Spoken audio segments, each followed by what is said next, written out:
garis miring UKIN atau UKIN.UKMPBG.ID. Salah satunya, tapi mengarah ke lokasi yang sama ini nanti. Kemudian ada pilihan untuk peserta dan penguji. Begitu dibuka halamannya, yang tampil untuk peserta, jadi jangan salah pilih dulu bagian penguji, lalu isikan username dan passwordnya. Nah, nanti setelah masuk, di bagian depan akan ditampilkan daftar sejumlah peserta yang harus dinilai, kemudian banyaknya berkas yang harus dinilai, atau keluaran berkas yang menjadi tanggungan dari Pak Ibu penguji, kemudian kapan dinilainya, ada tanggalnya, jangan salah pilih.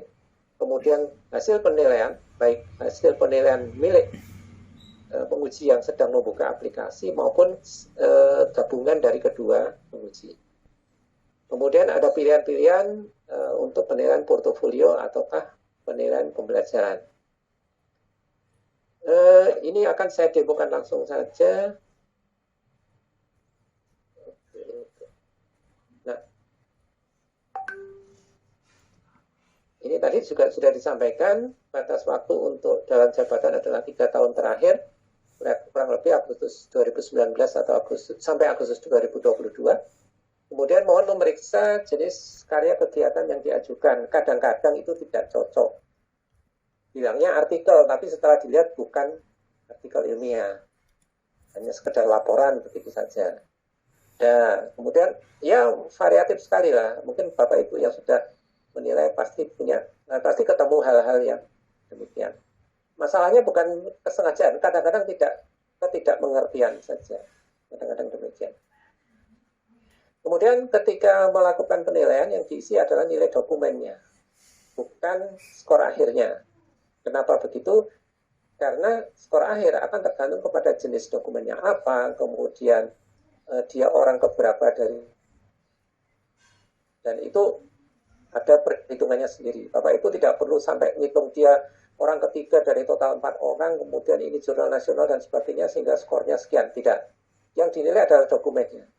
Benar nggak dokumen ini? Nah, skornya dari mana? Dilihat dari rubrik penilaian. Oh, jurnal nasional maksimal sekian. Benar nggak ini jurnal nasional? Bisa saja nilainya diturunkan. Oh, ternyata ini bukan jurnal nasional yang Sinta. Ini hanya sekedar jurnal terbitan universitas yang mungkin belum sampai terakreditasi. Mungkin akan diturunkan, bisa saja. Tapi yang jelas tidak bisa memberikan skor lebih dari batasan. Tidak bisa. Ya, kalau mau menelisik lebih jauh bisa ngecek Sinta berapa dari websitenya Sinta. Ini alamat lama, harusnya Sinta 3 ini. Ini skor maksimum juga sudah kami sampaikan tadi. Untuk penilaian pembelajaran secara umum ada RPP dan praktek pembelajaran, tapi untuk BK ada pilihan lain. Jadi tidak hanya memilih oh ini RPP lalu video, karena ada yang konseling individu, ada yang klasikal. Saya kurang paham detailnya, tapi beda bentuknya dengan yang umum. Nah, kemudian ada pertanyaan dari mahasiswa, Pak, kami pakai kurikulum Merdeka. Ketika mereka melihat ke rubrik penilaian, ini nggak cocok, Pak.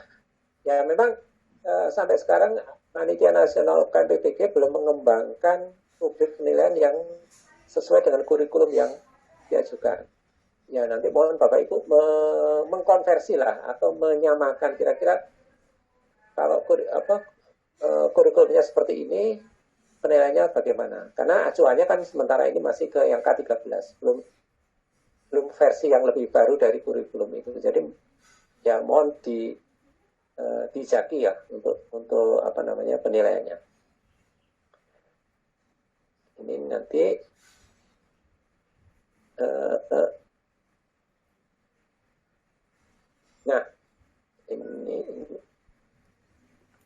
kasus yang sering terjadi adalah mahasiswa itu mengunggah link ke folder sehingga tidak bisa di-preview.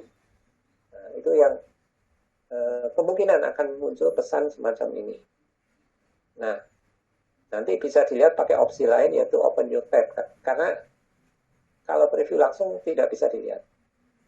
Jadi bukan berarti barangnya tidak ada, tapi mungkin ya hanya salah mengunggah jenis linknya sehingga tidak bisa tampil secara langsung. Kasus lain adalah menyertakan link ke Google Drive tapi tidak di-share. Ini juga barangnya ada cuma belum dibuka. Jadi ini mohon mengontak saja ke admin kelas atau helpdesk-nya untuk meminta mahasiswa membuka share-nya. Jadi sehingga Bapak Ibu yang bukan pemilik file itu bisa melihat isinya. Kemudian, nah, filenya diunggah, sudah di preview nggak bisa, OpenUCAD juga nggak bisa. Coba di-download. Nah, di-download bisa nggak? Gitu. Kalau misalkan di-download bisa, isinya benar, sudah dinilai saja. Kemudian, opsi lain adalah meminta mahasiswa untuk mengirimkan filenya melalui helpdesk. Ini opsi lain, yang mungkin opsi terakhir ya. Intinya, barangnya sebenarnya ada, cuma entah kenapa nggak bisa dibuka. Ya oke lah, karena sudah diajukan, kita lihat dari file yang dikirimkan. Kemudian barulah penilaian dimasukkan di aplikasi. Nah, ini kasus yang pernah terjadi. Jadi semua ditumpuk di satu komponen. Ya, mungkin ketidakpahaman. Jadi komponen inovasi aktivitas atau kegiatan untuk inovasi, pencarian informasi baru, bahkan sampai ke video pelaksanaan pembelajaran dimasukkan di dalam komponen penelitian dan karya ilmiah. Jadi judulnya semua sama, laporan, padahal sebenarnya bukan. Ini yang sempat kami temui, karena semua ditaruh di komponen yang sama. Harusnya kan sesuai kategori masing-masing. Yang perlu kecermatan juga. Ini pernah terjadi angkatan kemarin, hanya semacam ini. Dia menuliskan deskripsinya saja tanpa ada bukti. Jadi pasti tidak bisa dinilai karena kalau tidak ada bukti, tidak ada tempat untuk mengisikan nilainya. Jadi ya mahasiswa itu tidak lulus sebenarnya. Ketika sekarang mengulang, karena saya tahu kasusnya, saya pantau. Bapak itu salah. Harusnya ini ada buktinya. Gitu. Baru dia setelah beberapa kali baru dia sadar, oh ternyata harus demikian. Karena dia dulu tidak memasukkan hal itu. Hanya sekedar menceritakan di bagian deskripsi saja. Nah, ini juga kasus yang pernah terjadi. Video dimasukkan di dalam RPP. Videonya nggak bisa dinilai, RPP-nya nggak bisa dinilai. Nah, ini yang juga merugikan mahasiswanya sendiri. Kemudian, nah, ini kasus yang terjadi sekarang. NRP, jadi karena kita punya banyak bidang, kadang-kadang nyebrang kan. Jadi contohnya misalkan dosen sejarah. Kalau NRP-nya sejarah, beliau bisa menilai sejarah, bisa menilai IPS. Tapi dosen NRP IPS tidak bisa menilai sejarah. Jadi tidak bisa kebalikan.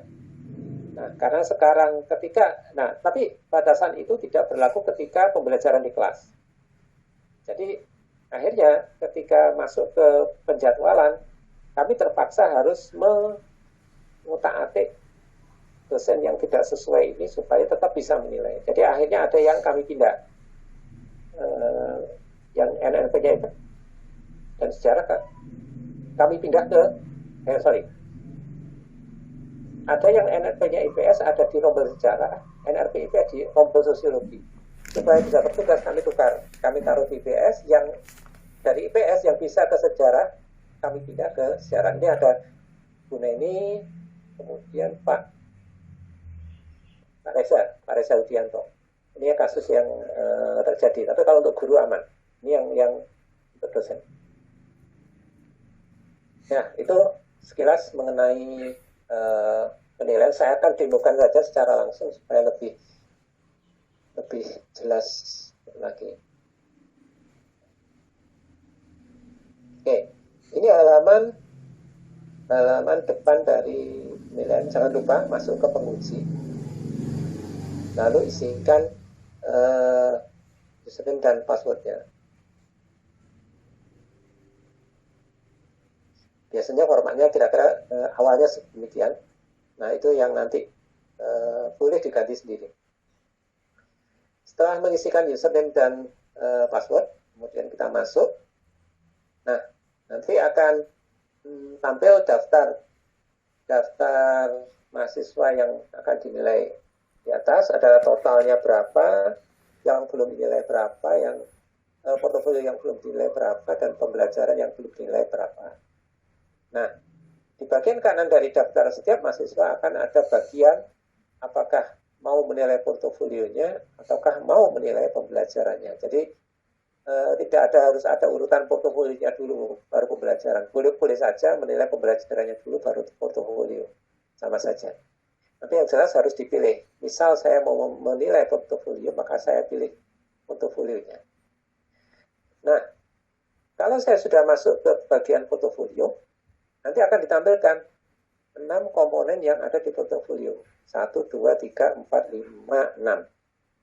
Angka-angka ini adalah menunjukkan berapa banyak bukti yang diajukan untuk komponen itu.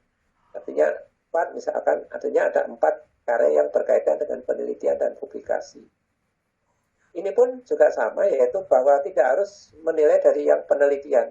Saya mau menilai dari pengabdian, silahkan. Tidak ada urutan harus dari depan, tidak ada. Katakanlah, saya mau menilai inovasi misalkan. Maka saya pilih bagian inovasi, dan pada setiap komponen akan ada deskripsi. Nah, deskripsi ini sebenarnya hanya pengantar saja dari karya apa yang diajukan. Ini tidak ada nilainya, bukan menjadi bagian penilaian, hanya sekedar informasi saja. Nah, di bagian bawah dari deskripsi akan ada tabel yang berisi apa saja yang diajukan oleh mahasiswa ini. Nah, masing-masing sudah ada penjelasan nama produk, kemudian ini bentuknya, kemudian informasi lain yang berkaitan misalkan digunakan di kelas berapa, tahun berapa, dan sebagainya. Tentu untuk setiap komponen, kolom-kolom tabelnya akan berbeda. Tidak tentu bahwa ada deskripsi semacam ini di bagian penelitian, belum tentu. Atau bukan belum tentu, memang tidak ada. Jadi ini sesuai dengan konteks dari komponen yang ada saat itu. Nah, sekarang bagaimana kalau mau memberi penilaian? Di bagian berkas ini ada pilihan review, open new tab, dan download. Kalau kami sarankan, pilih saja open new tab. Karena kalau preview dia akan tampil di halaman atau menutupi bagian tabel ini. Sedangkan open new tab akan terbuka di sebelahnya. Dan kadang-kadang apa yang di preview itu tidak bisa tampil secara langsung. Jadi kalau open new tab baru bisa. Itu yang kadang-kadang terjadi. Ya, contohnya semacam ini, kita refresh saja. Ya. Nah, tadi kalau kita lihat dia membuat modul LKPD minimal 1 semester. Ya, setelah ditampilkan coba sih dilihat benar nggak untuk 1 semester dan sebagainya. Karena ya tentu saja kalau katakanlah skornya maksimum untuk 1 semester, dia mengajukan hanya untuk beberapa pertemuan, tentu kan tidak bisa kita berikan skor maksimum untuk produk ini. Sudah, berarti kalau PDF dia akan tampil, monggo dilihat saja kesesuaiannya, kontennya, dan sebagainya. Barulah kemudian, nah, kalau mau memberi nilai, di mana ini nggak ada tempatnya, ini diklik dulu, pojok kanan atas ini. Nah, nilai ini, kalau saya klik, akan mengubah tempat yang berupa angka tadi menjadi tempat pengisian. Nah, di sini ada nilai maksimal. Dari mana tahu maksimalnya setengah? Ya karena dia mengajukan ini yang bobot atau skornya setengah. Nah, artinya Bapak Ibu boleh memberikan maksimal setengah. Isikan saja skornya di situ. Bagaimana kalau saya isi lebih? 1 misalkan. Pasti akan ditolak. Akan dibatasi skor maksimalnya. Bolehkah memberi kurang dari itu? Silakan saja kalau memang tidak sesuai dengan yang diajukan. Nah, nanti sistem akan mengkonversi atau menghitung skor yang tepat untuk karya itu. Ya, kalau di sini memang tidak terlalu kelihatan karena bukan sesuatu yang harus dipecah-pecah. Yang jelas akan kelihatan nanti di karya ilmiah. Karena harus memperhitungkan orang keberapa, kemudian jenjangnya, dan sebagainya. Yang lain pun demikian. Kita buka isinya, kita lihat apa dalamnya.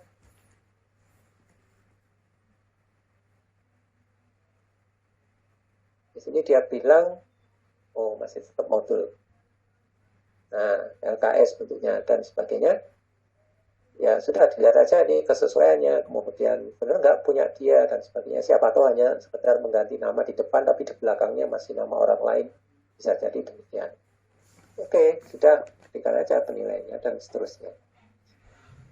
Video misalkan, oh ini ada contoh video. Karya praktikum sederhana berbentuk video untuk kelas 7. Coba sih kita lihat. Nah, kebetulan dia bikin ditaruh di YouTube sehingga bisa dilihat langsung.